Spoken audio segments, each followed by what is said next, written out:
আপনি কি চান আপনার স্বামী আপনাকে সবসময় ভালোবাসুক? আপনি কি চান আপনি তার চোখে প্রিয়তমা হয়ে থাকুন? আপনি কি চান আপনার স্বামী যখন ক্লান্ত হয়ে ঘরে ফেরে তখন আপনার মুখ দেখে শান্তি পাক?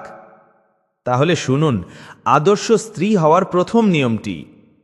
প্রথম নিয়ম, স্বামীর আনুগত্য ও শ্রদ্ধা করা। ইসলাম একজন স্ত্রীর জন্য স্বামীর প্রতি শ্রদ্ধা ও আনুগত্যকে জান্নাতের দরজা খুলে দেওয়ার চাবি বলে উল্লেখ করেছে। নবী করিম সাল্লাল্লাহু আলাইহি ওয়াসাল্লাম বলেছেন, যে নারী তার স্বামীকে খুশি রেখে মারা যায় সে জান্নাতে প্রবেশ করবে। তিরমিজি। অর্থাৎ স্বামীকে খুশি রাখা মানেই আল্লাহকে সন্তুষ্ট করা। যে স্ত্রী স্বামীর কথা মানে, তার প্রতি সম্মান দেখায়, রাগের সময় চুপ থাকে, তার জন্য আল্লাহ জান্নাতের প্রতিশ্রুতি দিয়েছেন।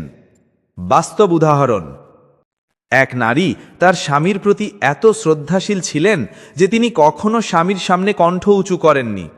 যখন স্বামী রাগ করতেন, স্ত্রী নীরবে বলতেন, আমি আপনার উপর রাগ করতে পারি না, কারণ আপনি আমার জান্নাতের পথ। এমন কোমল আচরণই একদিন স্বামীর হৃদয় জয় করে নেয়। শেষ উপদেশ, মনে রাখবেন বোনেরা, যে স্ত্রী তার স্বামীকে সম্মান করে, তার প্রতি আনুগত্য দেখায়, আল্লাহ তার ঘরে শান্তি, বরকত ও ভালোবাসা নাজিল করেন। আর যে স্ত্রী অহংকার করে, তর্কে লিপ্ত হয়, সে নিজের ঘরেই অশান্তির বীজ বপন করে।